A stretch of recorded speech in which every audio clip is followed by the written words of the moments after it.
Hello, I'm Tim Beggins, president of Elk Trading Company. And today, the top news for natural gas. Number one, for the US, cold weather is forecast to come back in again on the 19th of December.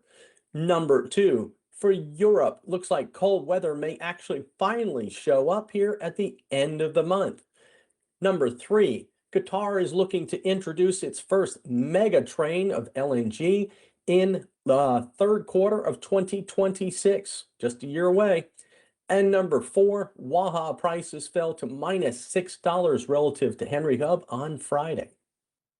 Let's turn to the spot January contract here on barchart.com. Currently, right now, the January contract is trading at 4016, down 9.7 cents or 2.36%. And our low so far, 399 and a half.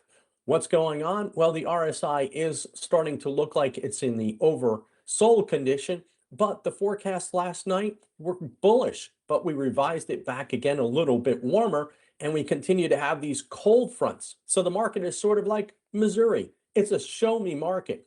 If it doesn't see the cold in the early forecast, it isn't buying it. So let's turn to what's going on. So look at CME.com,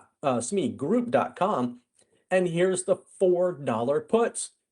This morning, they went right after it because we've got 35,402 of open interest in that particular strike. So that was our nearest victim so far on the downside. But every 25 cents, we continue to have high open interest all the way down into 325.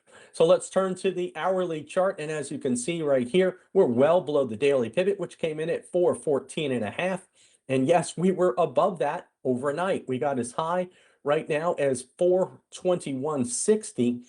And right now we are currently just trudging along here around the $4 strike. So what's our support? Our daily pivots here, we're below that 403.3 right now. Our next support, 395.30, and then well below that at 384.10. The RSI has turned down overnight. And as you can see, it is yet to go into the oversold condition at this time. What's going on? The 8 to 14-day temperature outlook. This is DS22 to DS28, and it's above normal for much of the country, especially the Southwest and Texas, but just below normal temperatures in the Pacific Northwest and New England.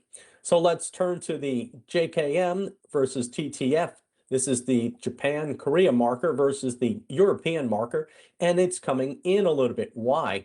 Well, it's just kind of mild in Asia, but it actually may be cold at the end of the month in Europe. We're going to take a look at that in a second. So this particular spread is coming in. What else is going on? Well, there's our April through October strip here on the NYMEX. And as you can see, we're hitting that low we put in back in August 25th. And it's right here at basically 360. We're currently right now just below that at 359.80. We're down today another 8.6 cents on the strip, down 2.33%. So what's going on with the US? Well, here's the wind chill factor. This is for December the 20th. And as you can see, Chicago will be about 14, New York about 22, and Atlanta about 36. So we've got our prime natural gas space heating area going to be using a lot of that particular fuel. But then again, it warms back up. As you can see, we've got a strong ridge here going in toward Christmas. Just the Northeast remains cool. And then potentially, we've got another big swath of cold air coming in through the Rockies and the upper Midwest around the end of the month. So let's turn to Europe at the end of the month around December the 29th. As you can see here, it's now finally getting to look a little bit like winter, and we'll see whether this forecast holds. But how about Asia? Well, at the end of the month around the 29th, it's just a little cool along the eastern seaboard of China and the Koreas as well as Japan. But overall, it's kind of normal. How about the Arctic? Well, we continue to push more ice here, and growth is now continuing along what's called the James Bay. That's the lower bulb in the Hudson Bay. And the northern approaches are starting to finally ice up. We'll have another 2 weeks here, possibly before that northern approach finally covers over. and then the rest of that body of water will finally fill up with ice that will give a pathway to Arctic air right down through the Great Lakes and into the Northeast. So what else is going on? Well, let's talk about something, the Pacific Decadal Oscillation, the PDO. And we were in record territory back in July, down minus 4.18. We haven't been this low since the 1950s. So what may be occurring here over the next couple of years? Well, cooler winters. These are the winters from 1950 all the way through 1958. And as you can see, the upper Midwest is cool, very cool, but the rest of the country is also cool. So let's turn to the stocks. And as you can see here, these are the oil and gas E&P sector stocks.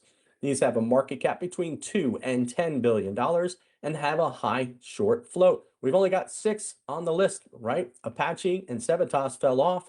And as you can see, the only one in the green is Murphy Oil, up 0.74%. The biggest loser here, CRK. It had been our biggest winner, but now down 13.37%. So again, recapping here for the January spot contract, it is down to 4011, down 10.2 cents and down 2.48%. So let's see if it just kind of oscillates around this $4 strike and hopefully may find some fundamental support in that April through October strip. But we really need a little bit of help here from Mother Nature. Let us know your thoughts in the comment section below. Please hit that like and subscribe button. Thanks for listening. We'll see you soon.